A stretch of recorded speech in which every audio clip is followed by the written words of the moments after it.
Welcome back to Taxes Made Simple. I'm your host, Carlton Dennis, and today we're going to go over how to take depreciation step by step. If you're someone who owns rental real estate or you want to own rental real estate, then you're going to want to know how to leverage the most powerful tax write-off in the tax code. Let's get started.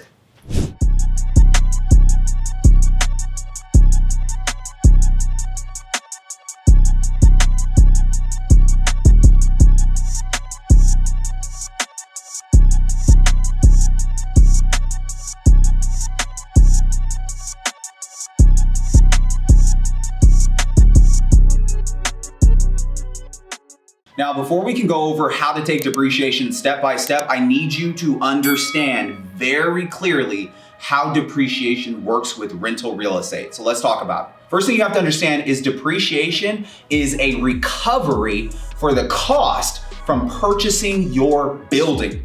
What that means is from the moment you buy your property, just like from the moment you drive a car off the lot, you get to take depreciation on your building if your building is in business purpose. So we're gonna talk a little bit more about what it means to have a building in business purpose and when you get to activate depreciation.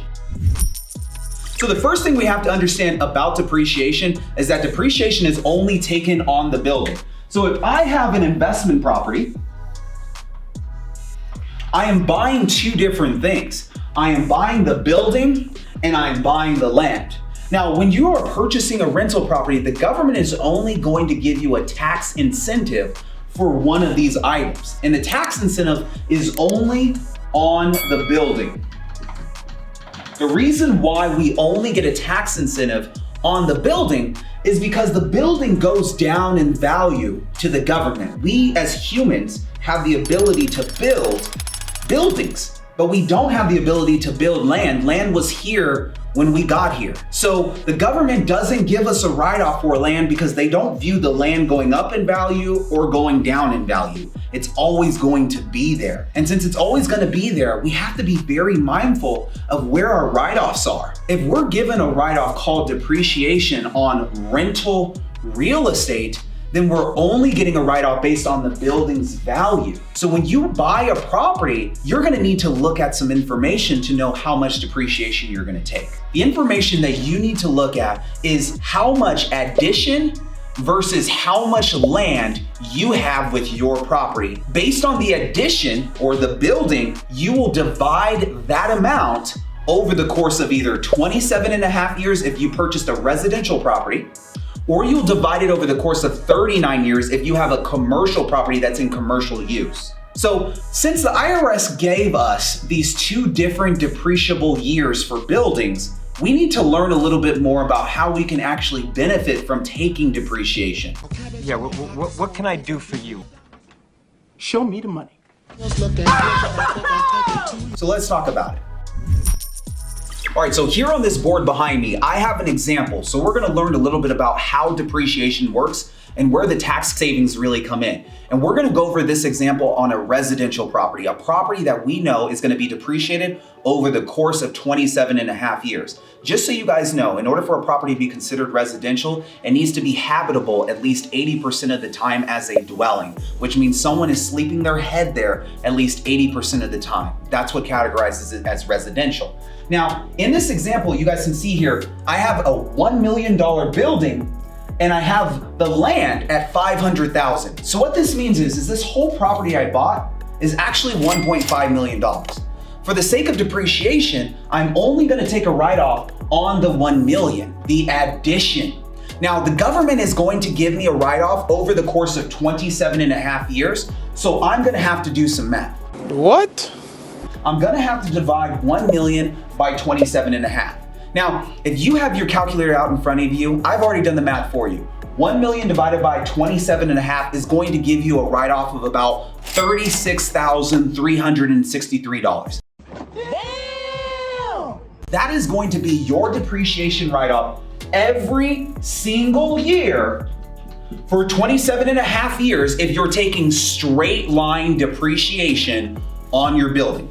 Now, straight line depreciation is just a tax method. on how you can depreciate your property. Most all properties that you're placing into rental purpose after 1985 are going to be depreciated on a straight line depreciation method, which means that you're going to take equal depreciation amounts based on your building's value over the course of 27 and a half years. Now, as a rental real estate investor, you might say, Carlton, 27 and a half years? That's a long time. If I'm earning quite a bit of income on my rental property, getting depreciation over the course of 27 and a half years may not be able to allow for me to offset all of my rental income every single year I own the property. Let's go over an example. All right, so now that we have a better understanding of how depreciation is taken and the time period of taking depreciation on a residential property, let's talk about how depreciation can help us, but also be in a place where we could still owe taxes because we haven't done anything to accelerate depreciation. Okay. Going back to this same example, if we have a property that we placed in business purpose, which means we have a tenant, we're renting out our property, we can depreciate that building and we can write off the $1 million over the 27 and a half years. So if we have a property with tenants in it, we're earning rental income every single month. Let's say on the year, we were given $60,000 in rents from our rental property. But when we write off the million over 27 and a half years, we're only given $36,363 as a depreciation expense. This means that our taxable income is gonna be $23,637 without any other expenses. I'm not factoring in property taxes, insurance, management fees. This is strictly depreciation. So if we had no other expenses on our property, we're gonna pay taxes on this $23,637 every single year if we don't have any other expenses. Now, a part of the reason why a lot of my clients love depreciation and part of the reason I love depreciation is because if you're a savvy real estate investor, you're probably gonna wanna avoid taxes and continue to invest in more rental real estate. So the IRS has aligned with real estate investors to help them purchase more rental real estate. You see, when you're a rental real estate investor, you're a partner with the government because you're providing affordable housing. If you buy a rental property and rent it out to somebody, you're stimulating the economy because someone's paying you rent and you're gonna pay tax dollars based on the money you got paid. Really? So you are stimulating the economy. But when you decide to accelerate your depreciation by doing a strategy called a cost segregation study, rather than taking 1 million over the course of 27 and a half years, you can accelerate a good portion of this 1 million and write it off over the course of 5 and 7 years. So if we end up taking 30 to 40% of our building, that's $300,000 and $400,000 that we're accelerating and front loading into a quicker amount of time. When you do this strategy, guys, the cost segregation study strategy, you're providing yourself with a bigger depreciation deduction up front. And when you're given a bigger depreciation deduction up front, you're reducing your tax bill in real time. In return, a savvy real estate investor is gonna take that money and he's gonna go and reinvest it into more rental real estate that's gonna give him additional depreciation so he can continue to leverage these strategies all over again. When you accelerate depreciation, you put yourself in the ability to not pay any taxes on your rental income. And for a real estate investor who's savvy,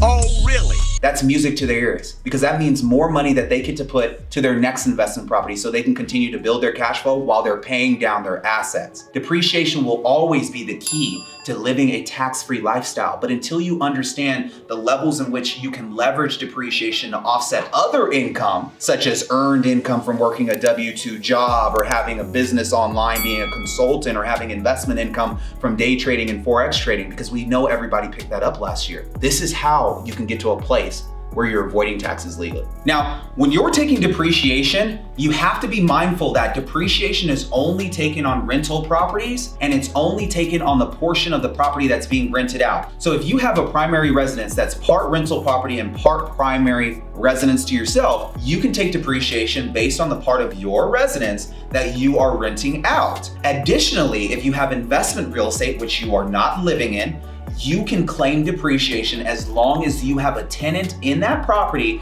that is paying at minimum fair market value rents, which means you can have a mother, a father, a sister, cousin, or uncle live in one of your secondary homes, and you can run it like a real estate business with a leasing agreement and an LLC, and take depreciation as a deduction. That also means that you will have to charge your family members, your mother, your father, your sister, your uncle, who's living in this property. But this is another way for a lot of my clients who have a secondary home on how they can start leveraging depreciation right away. If you have any questions in regards to depreciation, how to accelerate depreciation, or qualifying for real estate professional status, feel free to reach out to my office. We'd be happy to assist you guys. And I look forward to making more videos like this for you. What you can do for me is, if you don't mind, feel free to like, comment, subscribe, and I look forward to seeing you on the next video. Cheers.